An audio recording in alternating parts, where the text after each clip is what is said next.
Welcome everyone, I'm Rhody, and today I will be telling you guys every single item you will need in order to start tufting and continue tufting. Though I am making commission off of each purchase when it comes to Amazon, but it doesn't come out of your pocket, it doesn't cost anything extra to you, it doesn't give me name info or anything like that, it just gives me a little bit of extra space to either put gas in the car, put food on the table, anything like that. Now to begin, this is the tufting gun. Now it is a little dirty, I do have to clean it, but this is what you begin with, this is what you get. Now there's many different tufting guns out there, and I'm sure that there are some that are mechanically better than others. Now I do get mine off of Amazon, and I've only had to purchase one. Now if you guys are pro tufters already, you guys should probably know that there is a way better version out there that's around $300 just for the tufting machine itself. But look, I am on a budget, and I'm assuming a lot of other people are, so this is what I currently use. Second is going to be all of this yarn. As you can see behind me, I have tons and tons of yarn, tons of it. And that can come to a cost, but let me budget it out for you. Now, as for yarn, I only purchase from Red Heart Yarn specifically, and it's not because I'm affiliated with them at all, but I just really like their colors and the way it turns out. Now, depending on the design and the project size that you are trying to create, you should know that there's two different sizes of yarn that you can purchase from Red Heart Yarn currently, which is small and large. So the difference doesn't look that big in person, but when you're actually using it, it is pretty different. Now, of course, both of these are used, but look at the difference. One is so much smaller than the other, and frankly enough, this comes at a price of $450 with tax included. This is about $950 with tax included. So,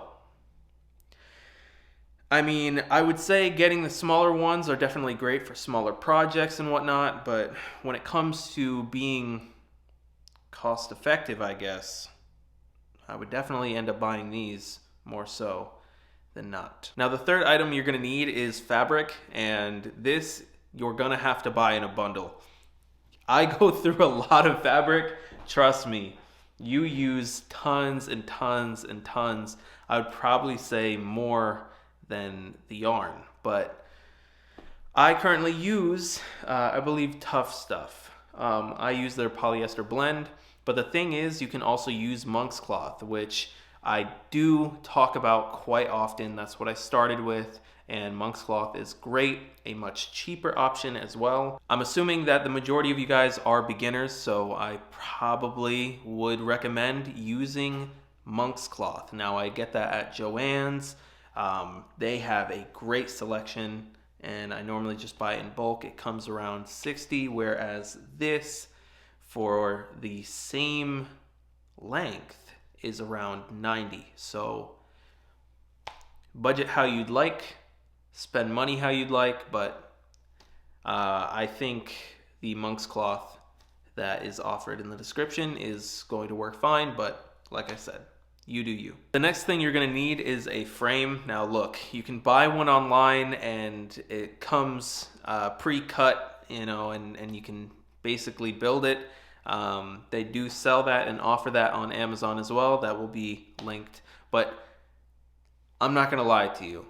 Making a bigger and better frame on your own time, on your own dime, and for your own size, I guess, is pretty much better all the time. I mean, I'm not gonna lie, I think the biggest you can buy right now on Amazon is 29 inch by 29 inch, which leaves you with a little bit less than 3 feet all the way around. So unless you're looking to make really, really small rugs, I would suggest going out and buying wood. I recommend 2x4s, just cut them up into a square and then make legs. Secure legs, and then you're good. And eventually I am going to have to make my own frame again because I moved and I completely obliterated my frame. So I'm gonna have to purchase another one. If you guys want a video like that of me completely making one from scratch, then let me know. The next thing I would say is 3 different types of glue. hey, I'm gonna be honest with you. You don't have to go and buy all these different types of glue. If you really just want to stick with one glue, then I would suggest Robert's 3000 glue. This is the glue I'm talking about here. Now, I have a whole delicate process, kind of. I mean, no, I wouldn't call it delicate. But here's the thing. I go through a whole different process than some people might take. I like using the different glues because it adds more of an adhesive. So what I like to use is hot glue on the edges. I like to use a spray glue in the middle. And then that is also essentially just to keep the fabric all together, or the yarn and the fabric all together, and to cut it out. And the Robert's 3000 glue I basically use as an adhesive to connect the yarn and the fabric together and keep it in one piece while I cut it off. That's essentially what I use it for, but some people quite literally just slap it on there, put the back on, cut it out, and you know, it works for show pieces, definitely. But if you're using it for anything else, if you're worried that it's going to get damp or wet at one point, I don't think that glue is going to hold up. But I think for a beginner, you could probably get away with just using Robert's 3000. So spray glue, which is the 3M77 super adhesive. Then we have the hot glue, which I just use hot glue, Gorilla Glue, and then Robert's 3000 glue. That is the trio right there. Next thing you're gonna need is a good pair of scissors. I promise you. Otherwise, you're gonna be going through a bunch of different scissors and you're gonna have to basically pay for a monthly subscription of scissors. So you really don't want to do that. Just get yourself a good pair of scissors. Mine were like $14, $15, and they've been cutting well. They haven't changed at all since the time that I bought them, which was 2.5 years ago. So definitely buy a good pair of scissors. Now, remember how I said that if you decide to purchase the pre-made frame where it's 29 by 29, how do you ship them, right? Don't put it in a box. Don't put it in a box. I have these 19 by 24 poly shipping bags, right? I bought them a while ago and they have come in handy many, many times. This is actually what I had shipped the prize giveaway of the Gyarados rug. That's what I put it in. So those bags work perfectly. So that item is basically catered for the people that kind of need that frame.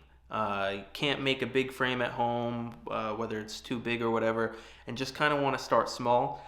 That item is catered towards you. You can always buy something bigger as well. So the other thing you're going to need is the small shears, and they work phenomenally.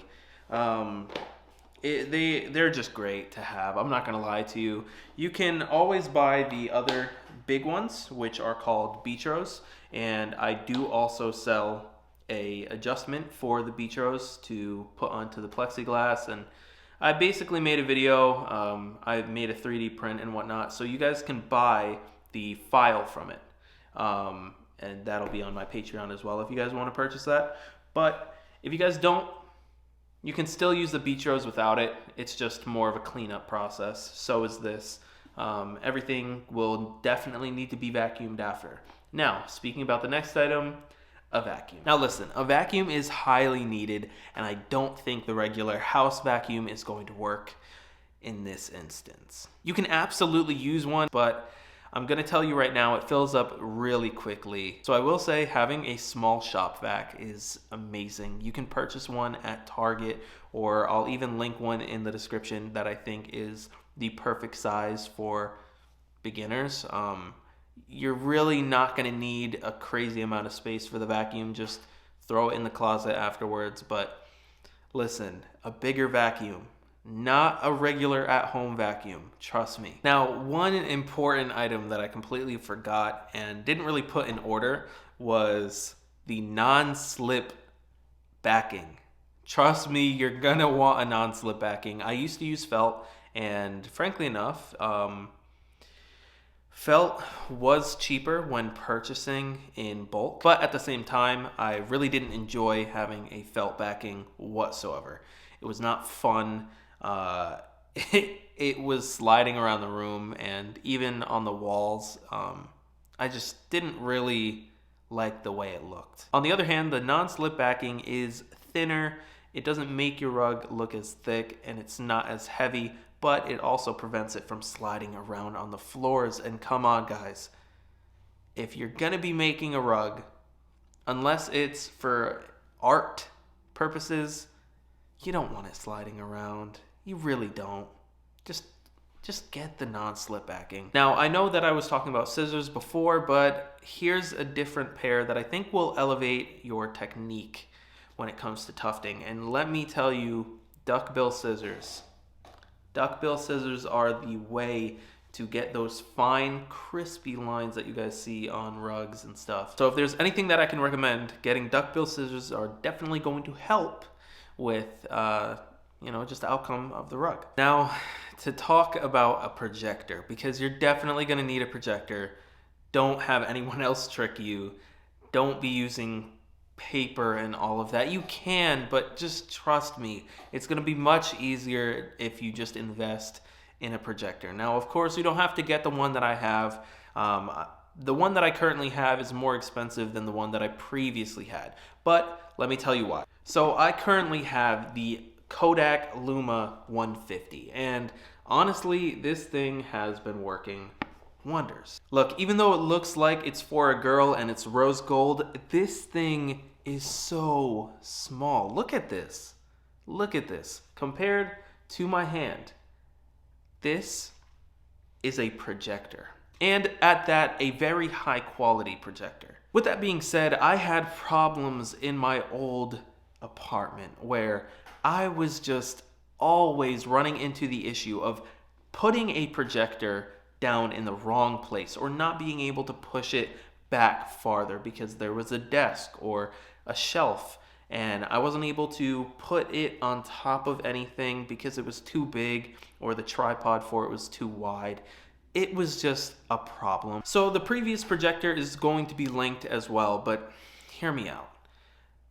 The Kodak Luma 150 is around $220. It's definitely something that would probably break the budget for me, but at the same time, it is so much easier to literally put on a desk or on a tripod, a very small tripod, get that height that I need, the angle that I need. It can be literally put anywhere. It can be put under a monitor and still project the image all the way across the room. I wish I had this when I was tufting in an apartment. Now, I know I had already talked about shipping, but that wasn't for the big rugs. For the big rugs, I get this big bundle of bubble wrap. I get the bundle of bubble wrap from either Walmart or Home Depot, but I'm gonna see if there's anything cheaper online where I can just link it for you. But if you don't want to go my route, there are plenty of places that you can get bubble wrap. But on Amazon, it might actually be cheaper, especially if you have Amazon Prime, but who knows? If I link it, then you'll know. Now, why saran wrap? Because that is going to be the outer layer of the rug, essentially. I mean, sometimes I don't even put the bubble wrap. I know that it's mostly a dry place, so I just take this off, I wrap it around the rug multiple times, make sure that it's thick enough to where it won't just rip while being delivered. But after that, a ton of tape and ship it out. Sometimes you can do that, and that is fine, it works. So with that being said, I think I covered every item that you should need, especially for beginners, but that is the 2025 list. And I think only one or maybe two items changed from my previous list. Tufting really doesn't change that often unless you find something new. But that's it. If you guys enjoyed, please click that like button and subscribe for more content. If this helped you out, then let me know in the comment section. I will see you guys next time. Peace.